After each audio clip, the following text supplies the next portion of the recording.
Welcome back, everyone. We're diving into some seriously thought-provoking stuff today. Yeah, we're going to be unpacking power dynamics. Ooh, power dynamics, always a fun topic, right? But seriously, it's something we all deal with, whether we realize it or not. It really is. And we've got a great guide for this deep dive, Jeffrey Pfeffer's book, 7 Rules of Power. One of those books that kind of makes you squirm a bit, but also can't put it down. Definitely. Pfeffer doesn't sugarcoat anything. He calls it like he sees it. And sometimes that truth is a little uncomfortable. He actually talks about this intellectual whiplash he sees, Intellectual whiplash? What's that? People resist the idea of power. They find it kind of, I don't know, depressing or something. Right, like it's this evil thing we should all avoid. Exactly. But then those same people, they're the ones asking him for advice on how to get ahead, how to be more influential. Oh, the irony. I think we've all been there, wanting to believe that hard work and being a good person is enough to get you where you want to be. Right, like the world is this perfectly fair and just place. But then you look around and realize that's not always the case. Not always, no. And that's where Pfeffer's argument is really interesting. He doesn't think power is inherently bad. Oh. In fact, he says if we want the good guys to win, they need to understand the rules of the game, how to play it effectively. So it's not about shying away from power, it's about using it for good. Exactly. One of his former students, Rukiah Adams, who's a great example. Black woman entering a tough job market, asset management. Oh, wow, yeah. That's a tough field. She was like, you know what, I'm going to master these power dynamics. And she did. Ended up as the CIO of a $750 million trust and chair of a $100 billion public pension board. Okay, that's seriously impressive. She took that power and made a real difference. She did. And that's what Pfeffer's trying to teach us. It's not about being ruthless or manipulative. It's about understanding how power works and using it to achieve positive outcomes. I like that, using power for good. But for those of us who maybe aren't naturally power savvy, where do we even begin? Well, Pfeffer talks about these stages of learning about power. Starts with denial. Pretending that office politics don't exist, and if you just keep your head down and work hard, you'll be rewarded. Ah, the classic, it's a meritocracy myth. Totally. And Pfeffer actually tells this story about a student who completely dismissed this whole power dynamics thing. Thought it was all BS. Oh no, what happened? He got kicked out of his own company. Ouch. I guess that's a pretty clear sign that denial isn't the best strategy. No kidding. And after denial comes anger. Once you realize the world doesn't operate on some perfect meritocratic system, you get mad. Right, like it's not fair. Exactly. I've seen people get mad at Pfeffer himself, like it's his fault the world works this way. Classic shoot the messenger syndrome. Yep. But here's the thing. Getting angry doesn't actually help. So how do we move past the anger and actually start applying these insights? Well, Pfeffer's big on shifting from judgment to strategy, instead of getting stuck on whether these power dynamics are fair, which, let's be honest, they often aren't. We can use them as information. Executive coach Imbal Demry, she works with Pfeffer's students, and she puts it perfectly. She tells them to see this uneven playing field not as a reason to give up, but as a map. A map, I like that. Right. Use that knowledge, that awareness, to navigate strategically. So instead of complaining about the system, figure out how to play it smarter. Yes. It's about empowering yourself to win, even if the rules aren't in your favor initially. Okay, I'm starting to see how this reframing works. Good. And speaking of winning, another crucial point Pfeffer emphasizes is persistence. He loves to tell stories about people who face setback after setback, but just wouldn't quit. Oh, I love those stories. Underdog tales, always inspiring. Right. Think about Willie Brown. Lost a bunch of elections before becoming this political powerhouse. I had forgotten about that, wow. Or the Home Depot guys, they got fired from Handyman before building their empire. Seriously? Fired? Yep. And even Pfeffer himself, he faced rejection before landing his gig at Stanford. So it's like resilience is a superpower. I think so. And you can still look at like any other skill. He's got this great quote from Dr. Judah Folkman, a cancer researcher. He said, "You can tell a leader by counting the number of arrows in his ass." Whoa. Okay, that's a visual. Right. Definitely not your typical leadership advice. But I kind of love it. So we've got resilience down. What are some other tangible things we can start doing to, build our own power? Well, buckle up, because Pfeffer's about to challenge some deeply ingrained norms. He goes right after this whole Western obsession with self-sufficiency, that pull yourself up by your bootstraps mentality. Oh, yeah, we love that one. He cites research showing that people avoid asking for help way more than they should, and they totally overestimate how likely people are to say no. So you're saying we need to get over ourselves and just start asking for what we need? Yes. But it's not just about asking, it's about how you ask. He compares Tony Hayward, the former BP CEO during the oil spill, to Lloyd Blankfein, the former head of Goldman Sachs. Oh, wow, during the financial crisis, yeah. Hayward was all apologies and passivity during his congressional grilling, while Blankfein was, confident and assertive. Guess who came out looking more powerful? Definitely not the apologetic one, so projecting confidence is key, even if you don't feel it on the inside. Exactly. Pfeiffer calls it showing up powerfully. He's got some tactical tips, too. Ditch the notes so you can make eye contact, speak with conviction, frame situations to your advantage. He even found that, within reason, breaking social norms can make you seem more powerful. Wait, are you saying being a little bit of a rule breaker can actually be a good thing? Sometimes, yes. Of course, it depends on the context and the specific rules we're talking about. But Pfeiffer loves turning conventional wisdom on its head. And when it comes to building a personal brand, he's got some pretty unconventional advice, too. Oh, I'm intrigued. Tell me more. He talks about Laura Chow, a venture capitalist who built her brand and network through her podcast, Woven. She interviewed powerful women in business, and she strategically used that association to enhance her own standing. So it's not just about doing great work, it's about who you know and who knows about you. Exactly. And there's a flip side to that, too. Pfeiffer tells this crazy story about Jeffrey Sonnenfeld, a Yale professor who got hit with these false misconduct allegations. Yeah, I guess that's awful. He thought staying silent was the best move. But he quickly learned that getting your side of the story out early and aggressively is crucial for, reputation management. Wow, it's like you're playing defense and offense at the same time. Exactly. So crafting your narrative proactively is key. But how much of that is about controlling your image? Is there a point where it becomes too manufactured? That's where things get really interesting. Pfeiffer dives into this whole world of image management. Think about the carefully cultivated looks of Elizabeth Holmes, Steve Jobs, Mark Zuckerberg. Yeah, their style definitely became part of their power persona. Right. And he even points out how common it is for business leaders to have these super flattering autobiographies, even if they're a bit embellished. So it's all about controlling the narrative. In a way, yes. But there's a fine line between presenting yourself in a positive light and, straight up deception. Okay, so image is clearly a powerful tool, but how do we avoid becoming just another self-promoting hype machine? How do we get other people to sing our praises without sounding like we're bragging? Well, that's where the media comes in. Pfeffer's a big believer in letting other people tell your story for you. Ah, much more effective than tooting your own horn. Right. He talks about the importance of building relationships with journalists, making it easy for them to access you and your expertise. So it's about being media savvy, but also genuinely helpful and providing value. Exactly. Nuria Chinchil is a great example. She's this professor who really got media attention for her work on work-life balance.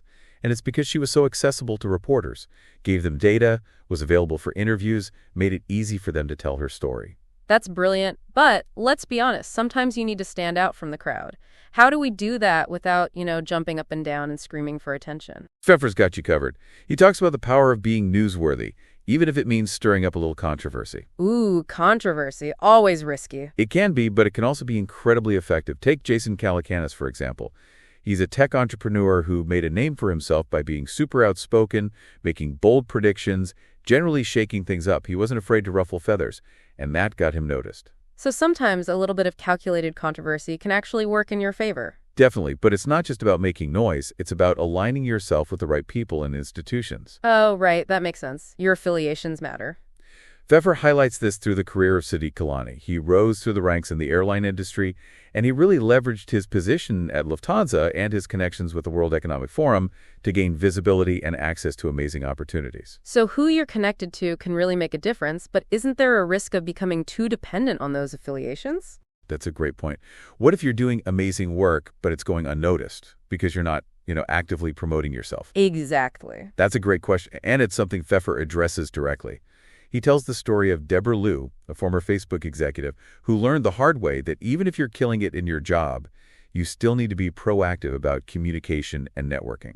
So even if you're a rock star, you can't just sit back and expect people to notice. Nope. You got to make sure people know about your accomplishments. Self-promotion is important. To a certain extent, yes. But it's not just about bragging. It's about making sure your work is visible and that you're getting credit for it. Okay, that makes sense. Building relationships, being strategic, and making sure your work is seen and recognized. Exactly.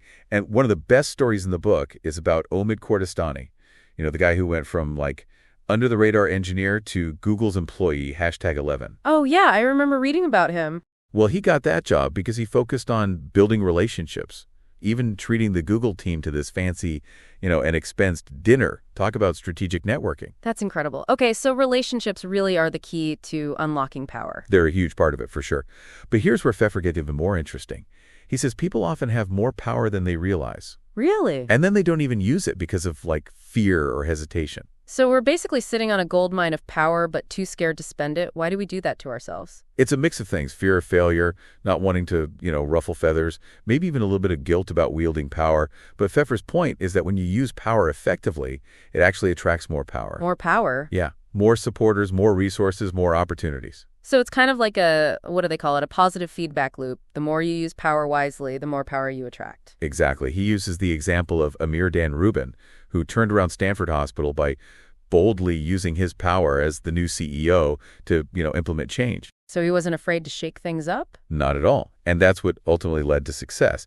But using power effectively also involves building a team, right? You can't do it all alone. Right. Teamwork makes the dream work, as they say. Exactly. And Pfeiffer emphasizes the importance of surrounding yourself with people who, support your vision and who are committed to your success. You need your allies. Absolutely. He talks about the need to bring in allies and, well, strategically manage those who might oppose your goals. Oh, so it's not just about building your team, it's also about dealing with those who might try to undermine you. Exactly. He even uses the term strategic outplacement to describe the process of gracefully removing people who aren't a good fit.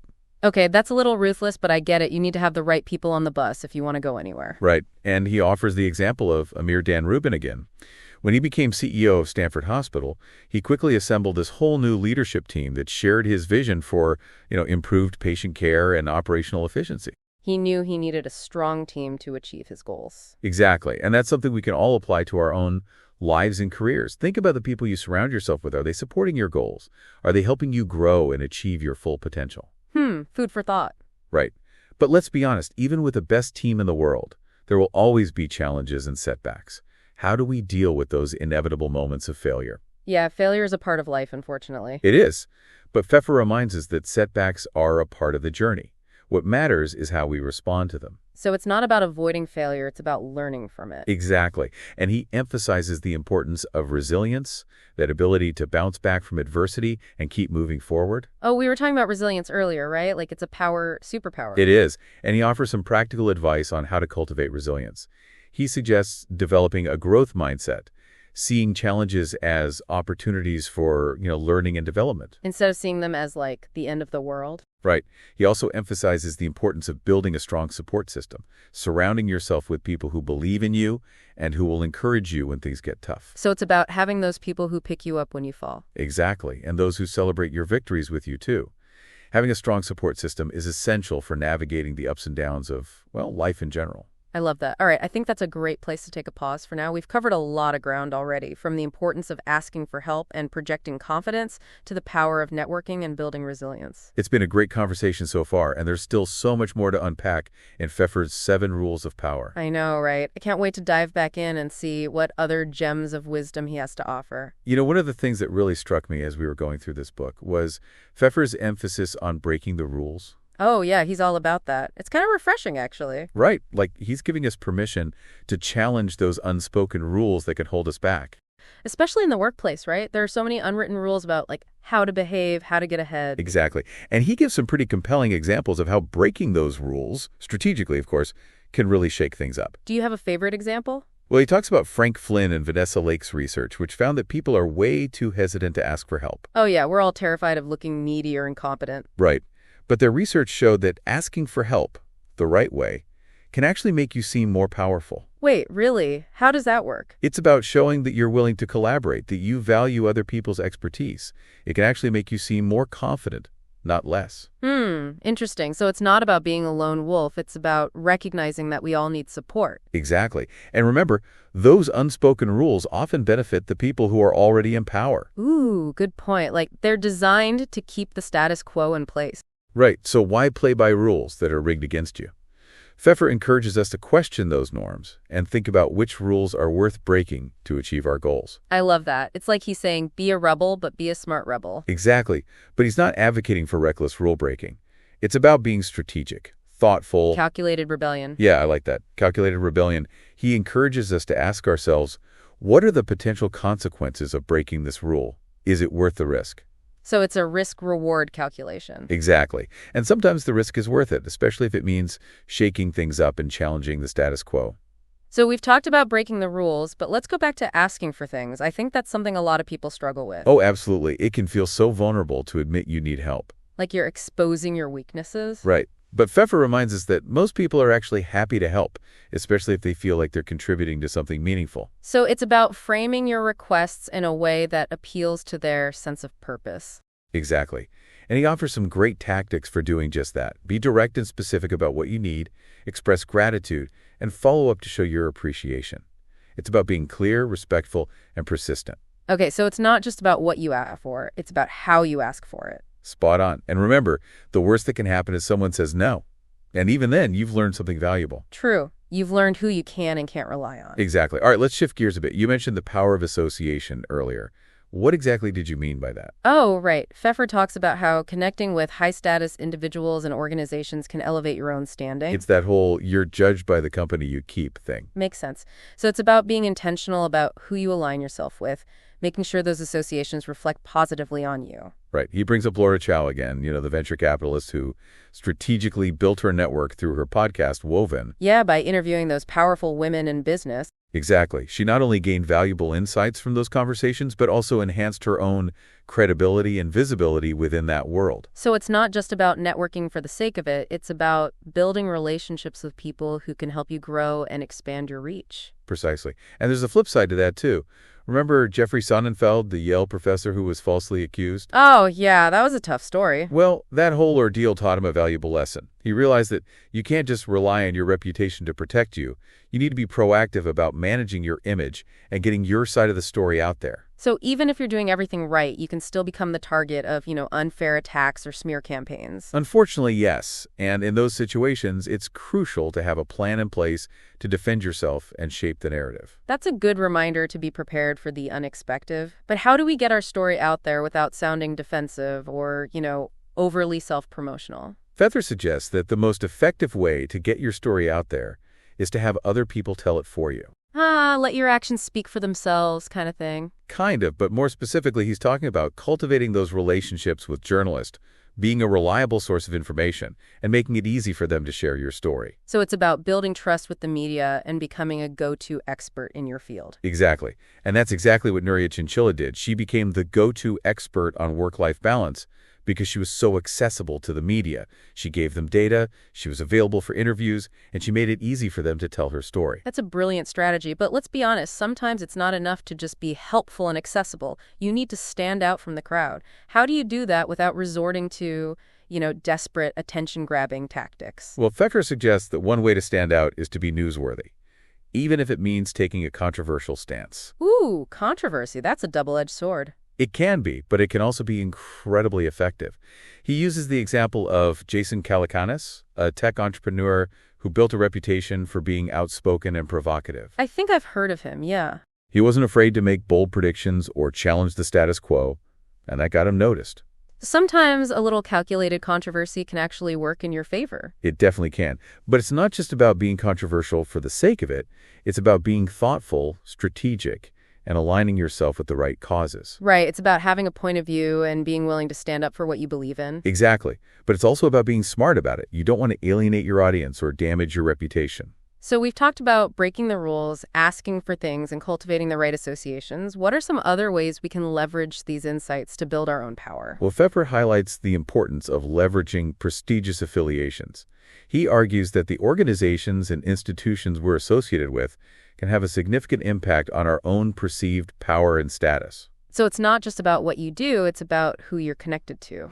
Exactly. He gives the example of Sadiq Jilani, who rose through the ranks in the airline industry by strategically leveraging his positions at Lufthansa and the World Economic Forum. So he understood that those affiliations lent him credibility and opened doors to incredible opportunities. Exactly. It's like having a stamp of approval from a respected authority. It's a good reminder to be mindful of the organizations we choose to align ourselves with and to leverage those connections to advance our goals. Absolutely. And speaking of connections, Pfeffer is a huge advocate for networking and building relationships with people who can provide valuable insights, resources, and support. This is something I've always struggled with. Networking often feels so, forced and inauthentic. I hear you, and Pfeffer acknowledges that it can be challenging for a lot of people. Like you're just trying to collect business cards and use people. Right. He suggests shifting your mindset from networking to relationship building. Okay, that feels more genuine. Instead of seeing people as transactions or stepping stones to your own success, focus on genuinely connecting with them, finding common ground,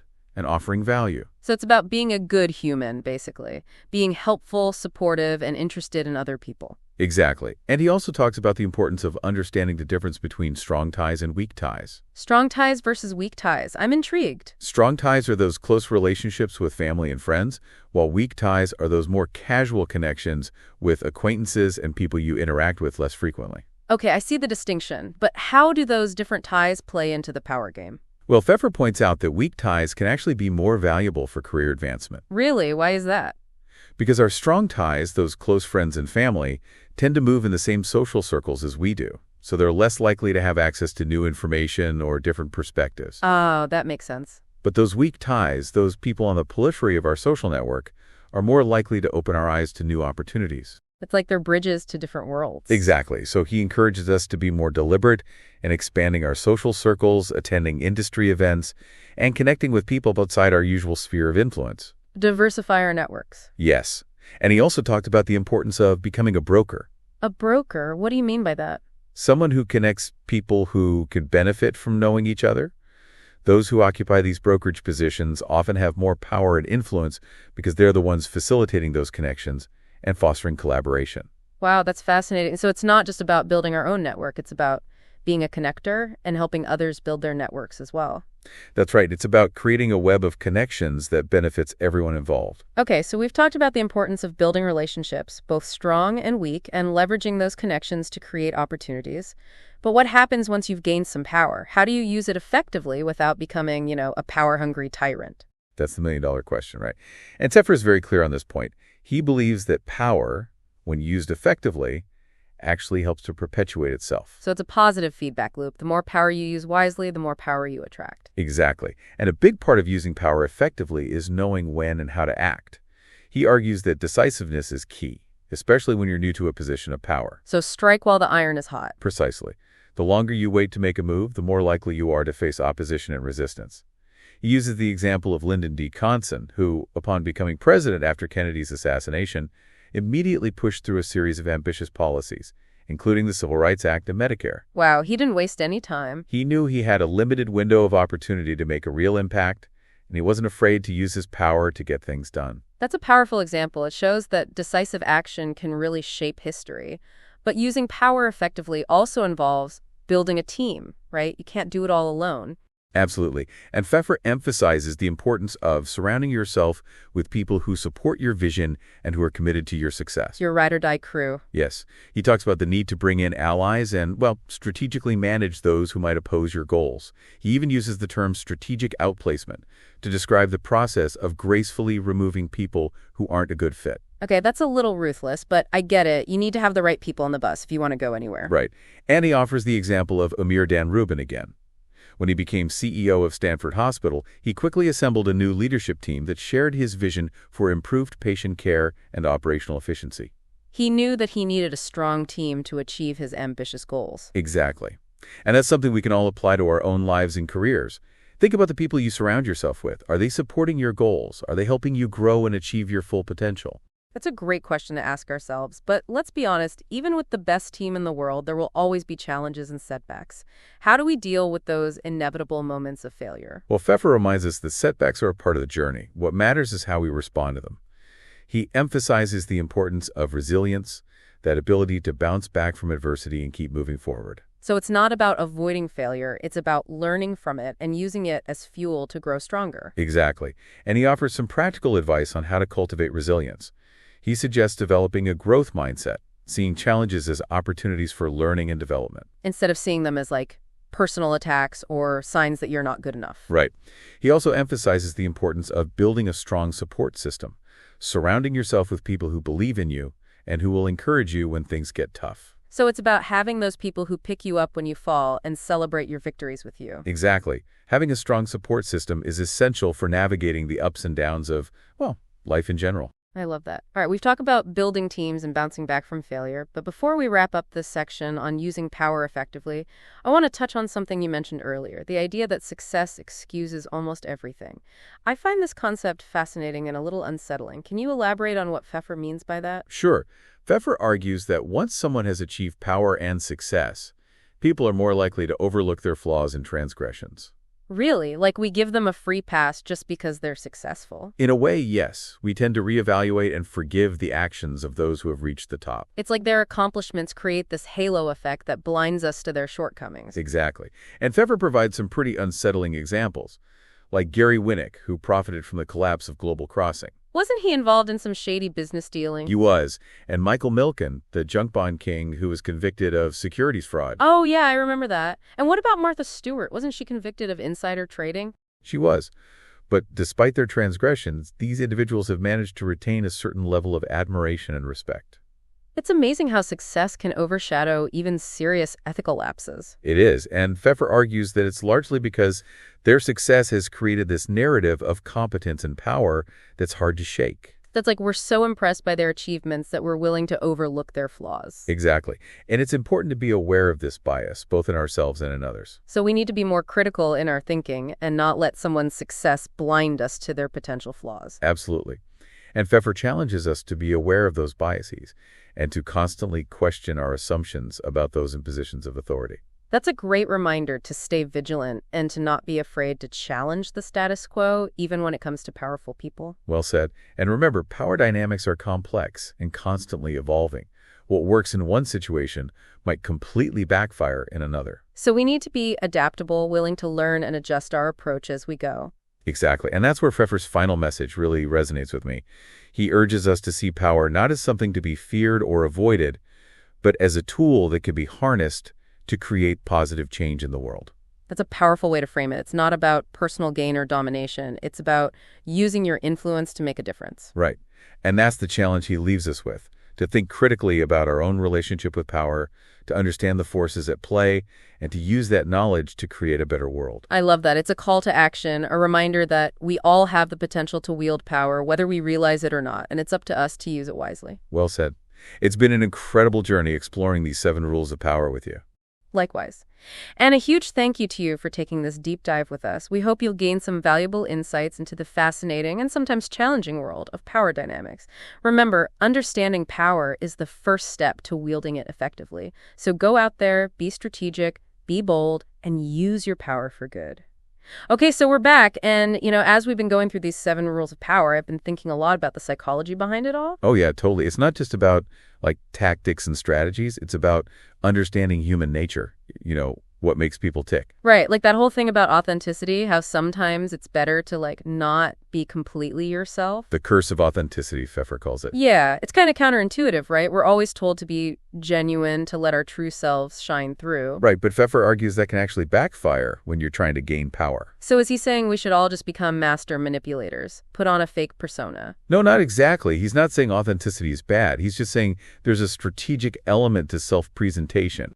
Okay, so it's more about being aware of how you're coming across and making sure it aligns with your goals. Exactly. He talks about this thing called motivated cognition. It's this idea that we all see the world through these filters that confirm our existing beliefs. Oh, yeah, I've heard of that. It's like we only see what we want to see. Right.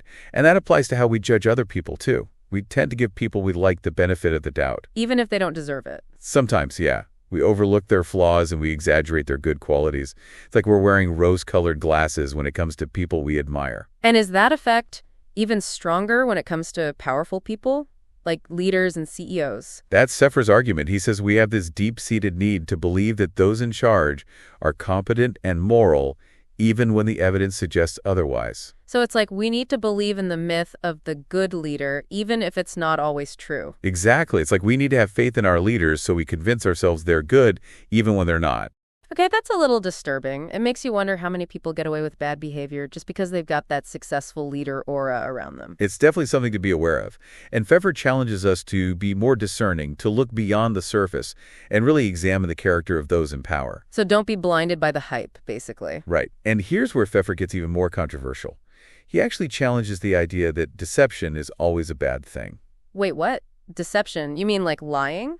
Not necessarily. He's talking more about strategically presenting a slightly polished version of yourself. So like putting your best foot forward. Yeah, but maybe with a little more finesse. He gives examples of how this plays out in the real world, from politicians crafting their public image, to business leaders spinning narratives, to even con artists manipulating people. Wow, con artist, that's taking it pretty far. It is, but Pfeffer's point is that we can learn from anyone, even those operating outside the lines. So study the dark arts to better understand how to defend against them. Exactly. But here's the key takeaway. The most important defense against manipulation is self-awareness. Self-awareness. Okay, why is that so crucial in this power game? Because when you know yourself, your strengths, your weaknesses, your values, you're less likely to be swayed by other people's agendas or make decisions that compromise your integrity. So it's about having that inner compass, knowing who you are and what you stand for, even when you're facing intense pressure. That's it. And Pfeffer gives some great tips on how to cultivate that self-awareness, seeking feedback from people you trust, reflecting on your experiences, being honest with yourself about why you do the things you do. It's all part of the process. It's like that classic advice, know thyself. But in this context, it's not just about personal growth. It's about protecting yourself in the power game. Right. And remember, power dynamics are constantly in flux.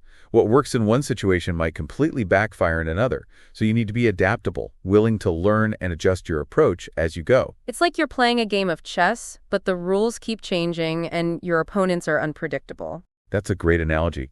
And the best players are the ones who can think several moves ahead, anticipate their opponent's strategies, and adapt to changing circumstances. So it's about being strategic, but also being flexible and responsive. Exactly. And that's where Pfeffer's final message really resonates with me. He urges us to see power not as something to be feared or avoided, but as a tool that can be harnessed to create positive change in the world. That's a powerful way to frame it. It's not about personal gain or domination. It's about using your influence to make a difference. Right. And that's the challenge he leaves us with, to think critically about our own relationship with power, to understand the forces at play, and to use that knowledge to create a better world. I love that. It's a call to action, a reminder that we all have the potential to wield power, whether we realize it or not, and it's up to us to use it wisely. Well, that was quite a deep dive. It was. Pfeffer's book really gets you thinking. It does, and I think it's a must-read for anyone who wants to understand how power works and how to use it effectively and ethically. I agree. It's not always comfortable, but it's definitely eye-opening. Well, thank you so much for joining us on this journey into the world of power dynamics. It was my pleasure. And for all of you listening out there, remember, knowledge is power. So keep learning, keep growing, and use your power for good.